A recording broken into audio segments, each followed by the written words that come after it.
first, look at me all the time. First, can you tell me your name first and last and your title? It's Chad Tuschman, and I'm a partner of Williams de Clark Tuschman.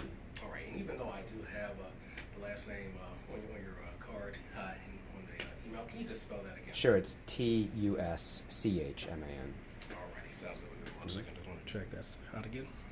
All right, well, the most basic question that I have is, why did the law firm decide to get involved?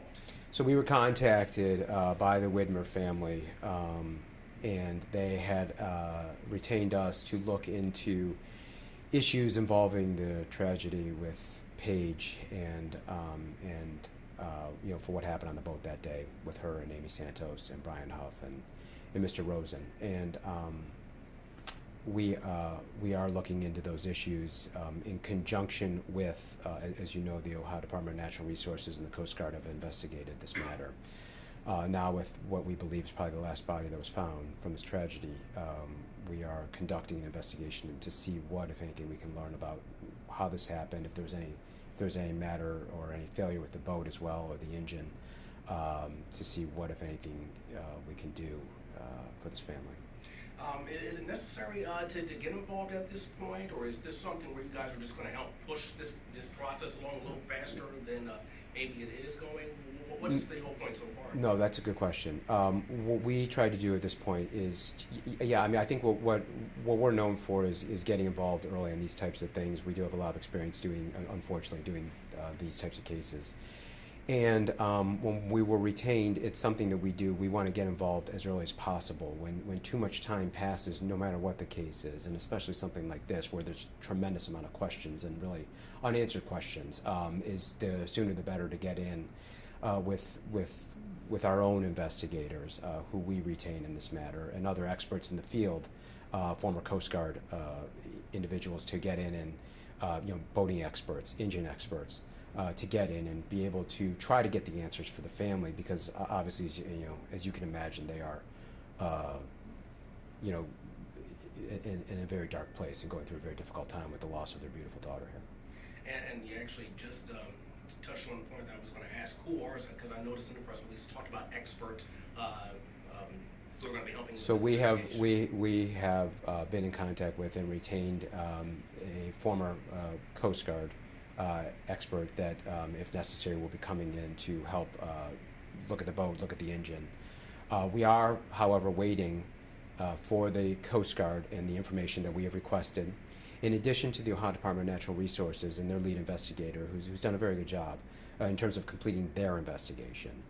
We do want all those results in. We don't have them yet. One of the things that we're still waiting on is the totality of the Coast Guard's investigation and all of their paperwork that will be provided to us. It's one of the requests that we made for the family. And in addition to that, we need the GPS information from the boat itself. And that's something that I don't have yet. And when we do, we'll have more information about what was going on at some point before the tragedy happened, because as we know, that boat did capsize. And once all that information is gathered, what's the next step? Well, where do you go? We don't know yet. What we do is we fact gather first, no matter what the type of case that we have. We always fact gather first, and then we make determinations here and, of course, with the family in terms of the information that becomes available. I can't tell you what the next step would be. I mean, obviously, this is an incredible tragedy, and these people were all friends. This isn't something that we are trying to figure out what happened here. We are trying to help all figure out what happened here. So I don't have an answer for you. We do know that it was probably sudden. We do know it was probably quick. We actually have evidence that we believe could support that, to the extent that we do have some pictures and video earlier of the two girls not wearing life jackets, and we do know that they were found with life jackets on. Something happened where the gentlemen on the boat were smart enough to give these girls life jackets, and they were found in the water, of course, with those life jackets on. So those are things that we're looking at, and what we do is try to build evidence to find out what happened. We have Paige's cell phone. We are trying to get information off that cell phone, if at all possible. We have some video before. Those are things that we're looking at. And once we have a clear picture, we will certainly have a better idea what we can discuss with the family. See if we can learn if there was any catastrophic failure of the boat, the engine, if waves came in on that boat, if they hit some ice. Lake Erie was still somewhat ice covered at that point. We don't know, and we're not pretending to know yet. That's why we're gathering this information. And now, you touched on it a little bit earlier. Does this firm take part in investigations like this often? We do. My two partners and I have handled numerous cases over a long period of time like this, and unfortunately, this is about the worst time, because you're coming in at a tragedy, and it's one of the reasons that they contacted myself and this firm.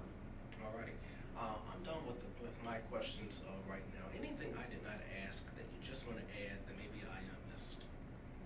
Anything else you want to add? I don't think so.